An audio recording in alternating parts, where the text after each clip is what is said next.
नमस्कार दोस्तों। आज मैं आपसे बात करने वाला हूँ बहुत ही इम्पोर्टेंट और ज़बरदस्त टॉपिक के बारे में। जैसे कि आप सभी परेशान हैं, ढूंढ रहे हैं अपने लिए कोई अच्छा सा टर्म प्लान लेते वक्त क्या क्या सावधानियां बरतनी चाहिए, किन किन चीज़ों का ध्यान रखना चाहिए, किस कंपनी का क्लेम रेशो अच्छा है, कौन सी कंपनी क्लेम देने में अच्छी है, कौन सी कंपनी का प्रीमियम सस्ता है, किस कंपनी का लेने से फ़ायदा होगा, किस कंपनी का लेने से नुकसान होगा, कितना इंश्योरेंस लेना चाहिए, कितने समय के लिए लेना चाहिए, उसका बेसिक क्राइटेरिया क्या है, कौन लोग टर्म प्लान ले सकते हैं, कौन लोग नहीं ले सकते हैं।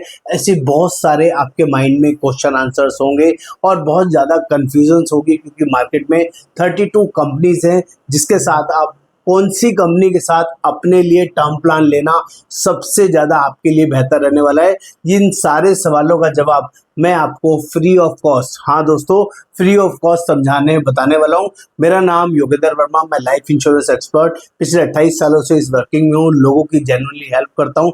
5000 से ज़्यादा कस्टमर्स मेरे साथ ऑलरेडी एसोसिएटेड है और उन सभी लोगों को मैं जेन्युइनली हैंड होल्डिंग करता हूँ और उनको सही गाइडेंस देने में बिलीव करता हूँ। आज मैं इस वीडियो में आपके लिए ये सारे राज खोलने वाला हूँ। जो लोग भी अपने लिए टर्म प्लान लेने वाले हैं, अपने परिवार के लिए प्रोटेक्शन समझने वाले हैं और बहुत ज़्यादा कंफ्यूज हैं, या इस तरह के और भी कई सारे क्वेश्चंस है, कौन से राइडर्स लेने चाहिए, कौन से नहीं लेने चाहिए, इन सारी चीज़ों का इस वीडियो में मैं सॉल्यूशन देने वाला हूँ। हाँ दोस्तों, इस वीडियो को प्लीज़ एंड तक देखना है। अगर आप चैनल पर पहली बार आए हैं तो चैनल को सब्सक्राइब करना जरूरी है, तभी सारे लेटेस्ट अपडेटेड फीचर्स और डिटेल्स आपको मिलती रहेंगी। जल्दी से स्टार्ट करते हैं। इस वीडियो को फटाफट से समझाऊंगा, बताऊंगा कि जब भी आप लोग अपने लिए टर्म प्लान लें तो क्या क्या सावधानियों को बरतें और किन किन चीज़ों का ध्यान रखें। फिर भी कोई डाउट रहेगा तो आप मुझे कॉल कर सकते हैं, व्हाट्सअप कर सकते हैं। मैं आपके लिए जेन्युइनली हेल्प में अवेलेबल रहूंगा। तो पहले बिना टाइम वेस्ट किए समझाने बताने की कोशिश करता हूँ कौन लोग टर्म प्लान ले सकते हैं। पहले ये एलिजिबिलिटी आपको क्लियर होनी चाहिए। एलिजिबिलिटी क्राइटेरिया सभी कंपनीज के लिए बहुत ही सिंपल कर दिया है। 5 लाख प्लस का इनकम आपका होना जरूरी है, तभी आप टर्म प्लान के लिए एलिजिबल है। अगर आपकी अर्निंग इनकम, ध्यान से सुनिएगा, अर्निंग इनकम 5 लाख रुपए से कम है, चाहे जॉब में, चाहे बिजनेस में, या किसी भी तरह की अर्निंग। यहाँ पर अर्न इनकम का मतलब क्या है? ये तो प्रोफेशनल इनकम हो, जॉब से इनकम हो या बिजनेस इनकम हो। रेंटल इनकम वालों को टर्म प्लान नहीं मिलता है। एग्रीकल्चर इनकम वालों को टर्म प्लान नहीं मिलता है। किसी भी तरह की घर में बैठे की कोई इनकम है, इंटरेस्ट की इनकम है, नंबर 2 की इनकम है, कोई टर्म प्लान नहीं मिलेगा। 5 लाख प्लस का पहला क्राइटेरिया। दूसरा क्राइटेरिया, मिनिमम 12th होना जरूरी है। 12वीं पास होंगे तभी आप टर्म प्लान के लिए एलिजिबल है। 12वीं से कम है तो टर्म प्लान नहीं मिलेगा। ग्रेजुएशन है, पोस्ट ग्रेजुएशन है, मिल जाएगा, किसी तरह की दिक्कत नहीं है। 18 साल से लेके 65 साल तक के पर्सन टर्म प्लान ले सकते हैं। ये दूसरा बड़ा फीचर्स आपको बता रहा हूं जो टर्म प्लान लेने के लिए आपके लिए जरूरी है। नंबर 3, टर्म प्लान लेते समय बहुत सारे लोगों के क्वेश्चंस आते हैं कि क्या मुझे अपनी स्मोकिंग हैबिट्स को बताना चाहिए। मैं बोलता हूँ 100% बताना चाहिए। अगर आपने कभी भी स्मोकिंग किया है, कर रहे हैं, फ्रीक्वेंट है, रेगुलर है, या कभी करते हैं कभी छोड़ देते हैं, तो अपना जब भी टर्म प्लान लेते वक्त अपनी स्मोकिंग हैबिट को यस में डिस्क्लोज करना जरूरी है, जिससे आपका प्रीमियम महंगा होगा, कोई फर्क नहीं पड़ता है, आपके फैमिली को क्लेम मिल जाएगा। आपके गलत वर्किंग करने से आपका क्लेम नहीं मिलेगा, प्रीमियम में लोडिंग आएगा और भी कई सारे प्रॉब्लम्स आपको हो सकती हैं। तो ये तीसरी इंपॉर्टेंट चीज बता रहा हूँ, स्मोकिंग हैबिट्स को अगर है तो यस मेंशन करना जरूरी है, तभी आप कोई भी पॉलिसी को फाइनल करें। नंबर 4, और क्या इंपॉर्टेंट होता है, पॉलिसी टर्म कितना ले। ये बहुत सारे लोगों के लिए अलग अलग हो सकता है, आपके लिए भी। कुछ लोग 60 साल तक के लिए, आज किसी की 18 साल, 25 साल, 22 साल, 35 साल एज है, वो सोचता है जब तक मैं वर्किंग रहूंगा तब तक का ही मुझे टर्म प्लान लेना चाहिए। तो आई एम सॉरी, मैं उनसे इत्तेफाक नहीं रखता, क्योंकि मेरा मानना यह है टर्म प्लान एक प्रोटेक्शन है, इसके लिए तो यूज होता ही है, लेकिन टर्म प्लान लीगेसी लिख के लिए भी यूज होता है।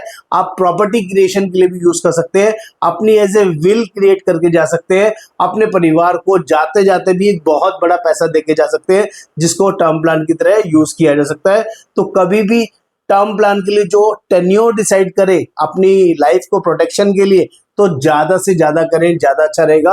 अपनी फैमिली के लॉन्गेविटी चेक कीजिए, आपके दादा, आपके परदादा, आपके फादर की क्या एज थी जब उनकी डेथ हुई, कोई 80 साल में गए, कोई 70 साल में गए, कोई 75 साल में गए, तो उनसे 5 साल ज़्यादा का अपना टर्म का डेफिनेशन डिसाइड करना चाहिए। अगर आपके पेरेंट्स 70 साल में एक्सपायर हुए तो आपको कम से कम 75 साल अपना टर्म प्लान लेना चाहिए। अगर किसी के पेरेंट्स 80 साल में हुए तो 85 साल, किसी के 85, 80, 90 की एज में एक्सपायर हुए तो उनको 100 साल का टर्म प्लान लेना चाहिए, क्योंकि अब लॉन्गेविटी बढ़ गया है, मेडिकल सर्विसेज बढ़ गई हैं, कोई भी बड़ी बीमारी की वजह से डेथ नहीं होती है अनटिल अनलेस आप उसको क्योर ना कराएं। ये एक बहुत बड़ा रीजन है। नेक्स्ट, और क्या रीजन, और क्या चीजें होती है?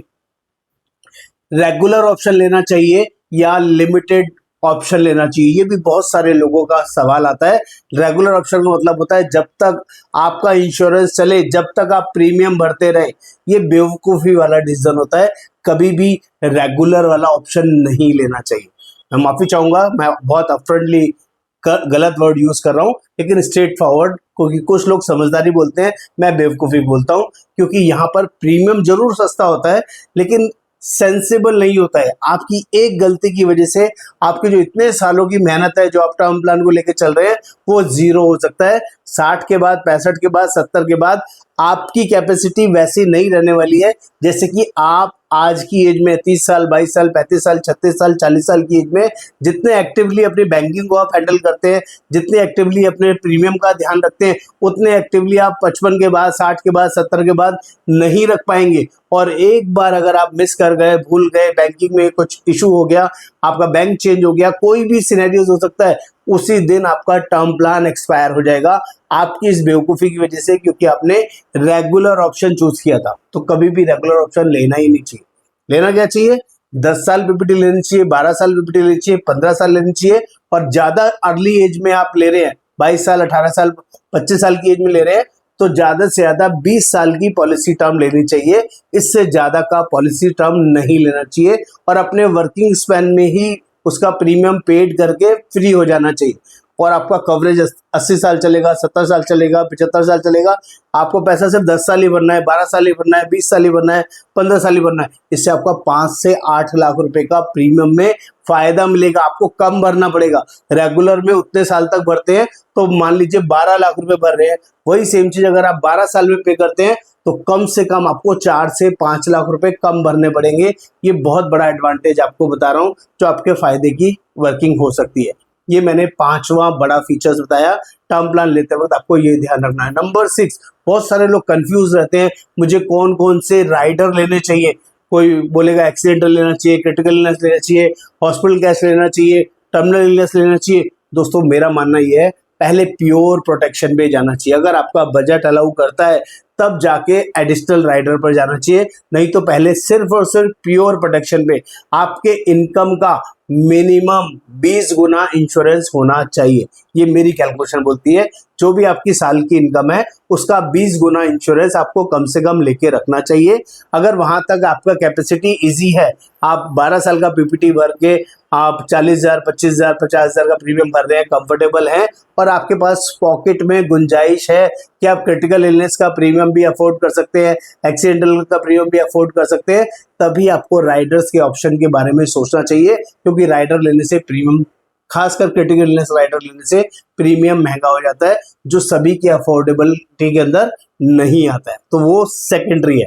पहली प्रायोरिटी प्रोटेक्शन है जो आपको जरूर जरूर लेना चाहिए।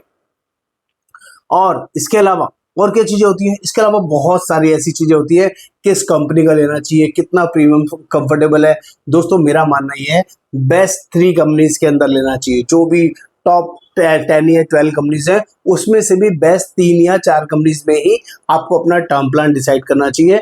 ऐसी कंपनीज के साथ टर्म प्लान कभी लेना ही नहीं चाहिए जिनका आपने कभी नाम ही नहीं सुना, चाहे वो फ्री में दे रहे हो, क्योंकि उन जो बेस्ट 10-12 कंपनीज होती है वही सबसे ज्यादा बेटर क्लेम रेशो होगा, सर्विसेज अच्छी होगी, किसी तरह की दिक्कत परेशानी नहीं होगी।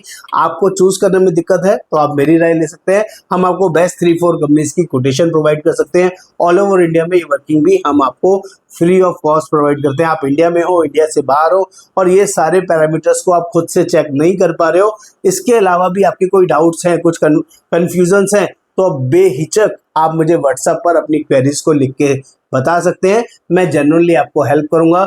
टर्म प्लान लेने के लिए आपको अपना नाम, अपना डेट ऑफ बर्थ, अपना स्मोक करते हैं नहीं करते हैं, आपका जॉब करते हैं या बिजनेस करते हैं, ईयरली इनकम और क्वालिफिकेशन कितना है ये आपको बताना होगा।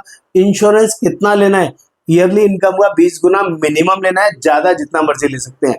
तो कम से कम 1 करोड़ 2 करोड़ 5 करोड़ 10 करोड़ लेना है तो आप जरूर उसमें मेंशन करें, मैं आपको पूरी हेल्प करूंगा। मेरा नाम Yogendra Verma, life insurance expert. हो सकता है ये कंटेंट आपके लिए यूजफुल रहा हो। नमस्कार, आपका दोस्त Yogendra Verma. Thank you so much.